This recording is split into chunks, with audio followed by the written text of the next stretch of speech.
Hello friends, कैसे हैं आप सब। उम्मीद करता हूँ ठीक ही होंगे। मैं राजन रहेजा, आपका मेरे YouTube channel hub of NIE means news, information and education में स्वागत करता हूँ, जहाँ आज का हमारा टॉपिक है क्लास 12 बिजनेस स्टडीज का chapter second, principles of management. ये हमारा इस चैप्टर का थर्ड पार्ट है। हम ऑलरेडी इसके 2 पार्ट कवर कर चुके हैं। अगर आपने उन वीडियोस को नहीं देखा है तो उसे अभी देख लें। हम अपने फर्स्ट और सेकंड पार्ट में प्रिंसिपल्स और फंडामेंटल प्रिंसिपल्स या कहें जिससे फ्यूल के प्रिंसिपल्स तक पढ़ चुके हैं। अब हम इस वीडियो में साइंटिफिक मैनेजमेंट के प्रिंसिपल्स और टेक्निक्स को पढ़ेंगे, जो कि FW टेलर द्वारा दिए गए। तो फ्रेंड्स, आज का वीडियो स्टार्ट करने से पहले अगर आपने अभी तक मेरे चैनल को सब्सक्राइब नहीं किया है या आप हमारे चैनल पर नए हैं तो इसे अभी सब्सक्राइब कर लें, ताकि हमारे आने वाले वीडियो के नोटिफिकेशंस आप तक समय पर पहुंच सके। तो चलिए बिना किसी देरी किए हम अपना आज का वीडियो स्टार्ट करते हैं। हमारे आज के वीडियो में हम पढ़ेंगे scientific management, principles and techniques. सबसे पहले हम जानते हैं कि साइंटिफिक मैनेजमेंट है क्या। तो साइंटिफिक मैनेजमेंट की डेफिनेशन हम अकॉर्डिंग टू FW टेलर पढ़ेंगे। किस ये कहता है, scientific management is the art of knowing exactly what you want man to do and then seeing that they do in an best and the cheapest way। Scientific management एक art है जानने की कि आप एग्जैक्टली क्या करना चाहते हो और उसके बाद उसे देखना कि वो बेस्ट और चीपेस्ट वे में हो रहा है या नहीं। अब हम साइंटिफिक मैनेजमेंट के फीचर्स को देखते हैं। इसका पहला फीचर है साइंटिफिक अप्रोच। ये क्या कहता है, scientific management is a systematic approach to management and its use ensure that all activities are completed in a systematic and scientific manner. ये फीचर हमें कहता है कि साइंटिफिक मैनेजमेंट एक सिस्टमैटिक अप्रोच है मैनेजमेंट की, और इसका यूज एंश्योर करता है कि हम जितनी भी एक्टिविटीज कर रहे हैं वो कंप्लीट हो एक सिस्टमैटिक और साइंटिफिक मैनर में। इसका सेकंड फीचर है ब्रिंग कंप्लीट मेंटल चेंजेस। यह हमें कहता है scientific management brings about a complete change both in the owner as well as the employees in the organisation. कि साइंटिफिक मैनेजमेंट एम्प्लॉयज और ऑर्गेनाइजेशन के ओनर दोनों के माइंड सेट में चेंज लाता है। Both the parties start aiming for more and better production target. जो दोनों पार्टीज हैं, डेट मीन्स जो ओनर और एम्प्लॉयज दोनों ही एम करते हैं कि कैसे हायर प्रॉफिट कमाया जाए, कैसे हायर प्रोडक्शन के टारगेट को अचीव किया जाए, rather than merely chasing higher profit. उसको छोड़ देते हैं कि मतलब उस पर भी ध्यान देते हैं रेदर देन कि वो चेस करें हायर प्रॉफिट। थर्ड है डिस्कार्ड ट्रेडिशनल मैनेजमेंट। यह हमें कहता है the approach of scientific management completely discard traditional management.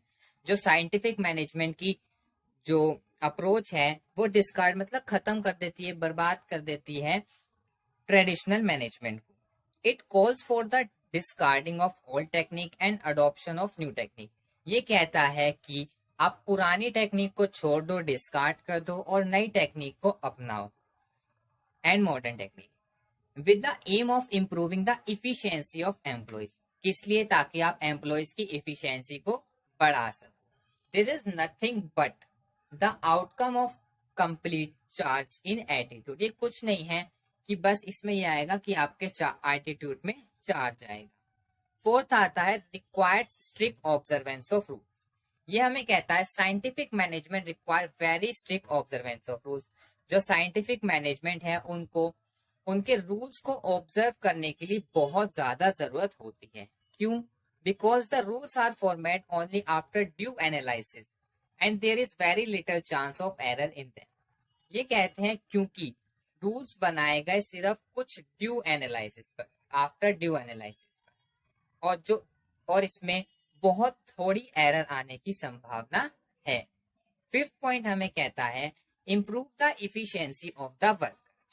The main aim of scientific management is to increase the efficiency of the work.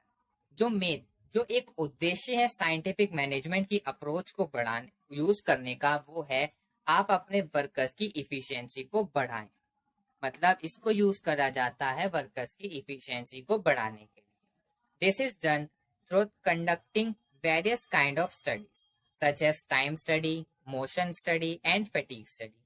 और इसको किया जाता है कुछ स्टडी के बेसिस पर, जो कि है time study, motion study and fatigue study. हम इसके बारे में आगे वीडियो में पढ़ेंगे। अब हम चलते हैं इसके फीचर्स पर और इसके टेक्निक पर। पहली है हमारी स्पेशलाइजेशन। इसके प्रिंसिपल स्टार्ट हो गया। पहला हमारा प्रिंसिपल है स्पेशलाइजेशन। ये कहता है it refers to the technique of scientific management which make possible the full utilisation of the principle of specialisation. That means जो स्पेशलाइजेशन की टेक्निक है साइंटिफिक मैनेजमेंट की, वो पॉसिबल बना देती है फुल यूटिलाइजेशन की, हमारे हर रिसोर्सेज का फुल यूटिलाइजेशन हो सके और हमारे प्रिंसिपल ऑफ स्पेशलाइजेशन का भी यूटिलाइजेशन हो सके। अब हम अपने नेक्स्ट प्रिंसिपल पर चलते हैं, वो है standardisation of work. Standardisation of work क्या कहता है? यहां से it refers to process of getting standard in various day business activities. ये कहता है स्टैंडर्डाइजेशन ऑफ वर्क कि हम जितनी भी एक्टिविटीज करें उसको हम स्टैंडर्ड वाइज करें। डेट मीन्स ये एक ऐसा प्रोसेस है जिसमें हम अपनी डिफरेंट एक्टिविटीज जो हम डे में करने वाले हैं उसको स्टैंडर्ड वाइज बांट देते हैं। अब हम इसके करते हैं ऑब्जेक्टिव ऑफ स्टैंडर्डाइजेशन। फर्स्ट आता है to reduce a given line of product to fix type, size and characteristics. कि जो हम प्रोडक्ट को बना रहे हैं वो किसी एक फिक्स टाइप पर बनाए, साइज पर बनाए और उसकी एक कैरेक्टरिस्टिक। इसका एग्जांपल लेते हैं। लेट्स सपोज आप एक शू फैक्ट्री में शू फैक्ट्री है आपकी, उसमें आप शू बना रहे हो 5 मेजरमेंट का, 6 मेजरमेंट का, 7 मेजरमेंट का, और कई बनाते हैं 5.6, 5.2, 5.3, ऐसे अलग अलग पॉइंट में ना बनाकर उसको सिंपल 5, 6, 7, 8 एक फिक्स टाइप, फिक्स साइज और एक फिक्स कैरेक्टरिस्टिक्स का बनाना ही स्टैंडर्डाइजेशन ऑफ वर्क है। सेकंड कहता है to introduce the manufacturing of identical product such that they can easily interchangeable with another. कि आप एक ऐसा मैन्युफैक्चरिंग प्रोडक्ट बनाओ जिसको इजीली इंटरचेंजेबल, दैट मीन जिसको इजीली चेंज किया जा सके। दैट सपोज जैसे आप शू का एग्जांपल ले रहे थे, तो आप 5 और 6 नंबर के शूज में सिर्फ थोड़ा गैप रखो ताकि उसको इंटरचेंज किया जा सके। अगर किसी को 5 नंबर का ना है तो आपको 6 नंबर का शूज दे सके। थर्ड है टू एंश्योर क्वालिटी स्टैंडर्ड। ये क्वालिटी स्टैंडर्ड को एंश्योर करता है। और फोर्थ है to establish standard of performance of man and machinery. ये मैन एंड मशीनरी के परफॉर्मेंस स्टैंडर्ड को स्टैब्लिश करता है। अब हम नेक्स्ट प्रिंसिपल पर चलते हैं और नेक्स्ट प्रिंसिपल है हमारा स्पेशलाइजेशन। अब स्पेशलाइजेशन क्या कहता है? स्पेशलाइजेशन कहता है specialisation mean putting an end to the necessary types of quality, unnecessary types of quality, size, weight etcetera. Specialisation कहता है कि आप जो unnecessary types, qualities, size, weights वगैरह है उसको खत्म कर दो। डेट मीन्स आप जितनी भी ऐसी एक्टिविटी कर रहे हो जो जरूरी नहीं है उसको खत्म कर दो। इसके ऑब्जेक्टिव देखें तो फर्स्ट है effecting economy in the use of machine. ये हमारी इकोनॉमी को इफेक्टिव बनाती है जब हम मशीन का यूज करते हैं। और सेकंड है bring down the labour cost with the help of specialisation. ये स्पेशलाइजेशन की हेल्प से लेबर कॉस्ट को कम कर देती है। और थर्ड है affecting economy in the staff. ये स्टाफ की इकोनॉमी को अफेक्ट करती है या कहीं बढ़ाती है। नेक्स्ट प्रिंसिपल है मेथड स्टडी। मेथड स्टडी कहता है it refers to identifying the most suitable way to do a particular activity, कि आप सबसे ज्यादा अच्छा रास्ता ढूंढे किसी एक काम को करने का जो कि आपके लिए suitable. To conduct this study, इस स्टडी को करने के लिए process chart and operation research technique are use. Process chart और ऑपरेशन रिसर्च टेक्निक को इस्तेमाल किया जाता है। The main objective of this study is to find out the best way of doing the job. इस स्टडी को पढ़ने का जो ऑब्जेक्टिव है कि आप बेस्ट वे ढूंढो एक पर्टिकुलर वर्क को करने का, ये ऑब्जेक्टिव है मेथड स्टडी का। नेक्स्ट प्रिंसिपल है motion study. Motion study refers to a technique to study the movement those are necessary for doing a well defined job or work। ये हमें कहता है मोशन स्टडी कि वो टेक्निक स्टडी मूवमेंट जो कि नेसेसरी है किसी एक पर्टिकुलर जॉब को करने के लिए। The movie camera is use to conduct this study. इस स्टडी को करने के लिए मूवी कैमरा का इस्तेमाल किया जाता है और जो इसका मेन ऑब्जेक्टिव है वो है कि आप अननेसेसरी मोशन को एक्सप्लॉइट या एलिमिनेट कर दें। इसका मैं एग्जांपल देता हूं। लेट सपोज आपको कभी छींक आती है, आप कैसे करते हो? आ छींक। जो अननेसेसरी कर रहे हो, डेट मीन्स आ 3 बार कर रहे हो, उसको छोड़ के आप डायरेक्ट छींक क्यों नहीं कर देते? ये यही कहता है जो आप अननेसेसरी एक्टिविटीज कर रहे हो उसको खत्म करो और सिर्फ नेसेसरी को करो। अब ये इसने कहा लिखा, आई मैं आपको बताता हूँ। ये देखिए यहाँ पे इन्होंने एक वर्ड यूज किया नेसेसरी, कि आप सिर्फ नेसेसरी जो आपको करना है डायरेक्ट वही करो ना, आप एक्स्ट्रा वर्क को करो ही मत। तो इससे क्या होगा, इफेक्टिवनेस भी बढ़ेगी और इफिशियंसी भी बढ़ेगी। नेक्स्ट प्रिंसिपल है टाइम स्टडी। अब टाइम स्टडी क्या कहता है? Time study refers to determine the standard time. Time study refers करता है कि हमें स्टैंडर्ड टाइम बताता है कि किसी एक पर्टिकुलर वर्क को करने के लिए कितना टाइम चाहिए। The standard time is determined on the basis of average time taken by the several experience of same work। Standard time कैसे पता लगाया जा सकता है कि इसी वर्क को जो पहले किया जाता था उन सबका एवरेज टाइम लगाया गया और उसी को स्टैंडर्ड टाइम कहा जाता है। This study is conducted with the help of stopwatch।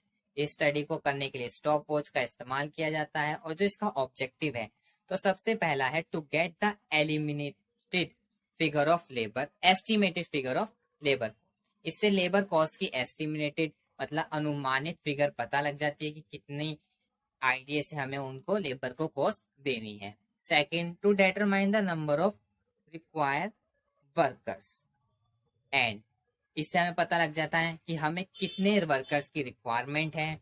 And third है to decide about the suitable incentive plan. इससे हमें पता लग जाता है कि हमें वर्कर्स को कितने सुटेबल इंटेंसिव प्लान देने हैं। हमारा नेक्स्ट प्रिंसिपल है फैटिग स्टडी। फैटिग स्टडी कहता है it refers to determine the duration and frequency of rest interval to complete a particular job. Fatigue study हमें बताता है कि किसी एक वर्कर्स को कंटिन्यूअसली काम करने पर कितनी बार या कितने समय तक रेस्ट चाहिए होगा। The rest refreshes the worker. जो रेस्ट वो लेगा वो वर्कर को रिफ्रेश कर देगा। They work again while using their full capacity. अगर वो रेस्ट ले लेगा, उसको थकान नहीं होगी तो वो अपनी फुल कैपेसिटी से वर्क कर सकेगा। और जो इसका मेन ऑब्जेक्टिव है of this study is to maintain the efficiency level of the worker. ये वर्कर की इफिशियंसी लेवल को बनाए रखता है। They may be so many cases of fatigue such as long working hour. Fatigue study से working hour बढ़ जाते हैं। लेट सपोज अगर आप 8 आवर्स काम कर रहे हो और उसमें फैटिग स्टडी में आप इंटरवल्स में ब्रेक ले रहे हो तो ब्रेक का टाइम भी काउंट करके आपको 8 आवर्स में प्लस करके उसको करना पड़ेगा। और आप ब्रेक लोगे तो आपका किसी का वर्क पूरा नहीं होगा। लेट सपोज किसी में बाउंडेशन है 8 आवर्स ही काम करना है, कि आपने फ्रिक्वेंसी में रेस्ट लेना शुरू कर दिया और रेस्ट लोगे तो उस समय आप वर्क नहीं करोगे और जो उस समय आप वर्क नहीं करोगे तो आपका दिन में पूरा नहीं हो पाएगा।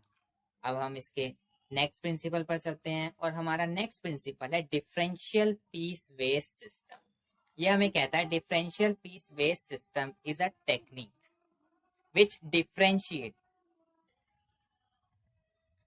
Between efficient and less efficient work. Differential piece based system एक ऐसी टेक्निक है जो इफिशिएंट और इनइफिशिएंट वर्कर को अलग कर देती है। It rewards the efficient worker and motivates the less efficient one two improve their efficiency. ये जो इफिशिएंट वर्कर है उसको रिवार्ड यानी इनाम देती है, और जो लेस इफिशिएंट जो कि इनइफिशिएंट पर्सन है उसको मोटिवेट करती है कि वो और वर्क करे और अच्छे से वर्क करे ताकि उसकी इफिशिएंसी इंप्रूव हो सके। नेक्स्ट प्रिंसिपल है mental revolution. Mental revolution call for a change in the mindset of both employees and worker. Mental revolution कहता है कि दोनों के माइंड में चेंज किया जाए, एम्प्लॉयज और वर्कर के। As per Taylor, a revolution in mindset of both the employees and the worker. It required because it will promote feeling of cooperation and will be beneficial to both the parties. As per Taylor, that means Taylor कहते हैं कि एक revolution in mindset of both the employees and the worker इसलिए require है क्योंकि ये cooperation की feeling को प्रमोट करता है, और ये बेनिफिशियल मतलब दोनों पार्टीज एम्प्लॉयज और वर्कर दोनों के लिए बेनिफिशियल होता है। Normally it is seen that conflicts between the employees and the worker result in the division of profit. Normally ये देखा जाता है कि अगर इन दोनों के बीच में कॉन्फ्लिक्ट्स आते हैं तो जो फर्म का प्रॉफिट होता है वो बढ़ जाता है, किसी में ज्यादा आता है किसी में कम आता है, हो सकता है इनमें आ ही ना या फर्म सही से प्रॉफिट ना अर्न कर पाए। अब हमारा इसका लास्ट चैप्टर का लास्ट टॉपिक बचा है comparative study of contribution of Taylor and Fayol. इसमें आपको सिमिलैरिटी और डिसिमिलैरिटीज करनी है, कुछ ज्यादा वाइडर कॉन्सेप्ट नहीं है, बहुत इजी लैंग्वेज में लिखा है, अपनी बुक से स्टडी करो। अगर कोई दिक्कत आए तो मैंने लिंक दे रखा है डिस्क्रिप्शन में टेलीग्राम चैनल का, उसको ज्वाइन करें और मुझे मैसेज करें, मैं उस पर भी वीडियो बनाऊंगा। तो ये हमारा चैप्टर खत्म हुआ, और इस चैप्टर के एमसीक्यूज क्वेश्चन मैं ऑलरेडी अपने चैनल पर डाल चुका हूं, तो फटाफट उसके एमसीक्यूज क्वेश्चन देखो और उसको करो। अगर उसमें भी कुछ समझना है तो फिर भी मुझे बता देना, वैसे तो आ जाएगा, मैंने अच्छे से समझा दिया है। तो फ्रेंड्स तब तक के लिए अगर आपको हमारा वीडियो पसंद आया हो तो हमारे वीडियो को लाइक करें, शेयर करें और चैनल को सब्सक्राइब करें। बेल आइकन दबाना ना भूलिएगा ताकि हमारे आने वाले वीडियो के नोटिफिकेशंस आप तक समय पर पहुंच सके। Thank you for watching.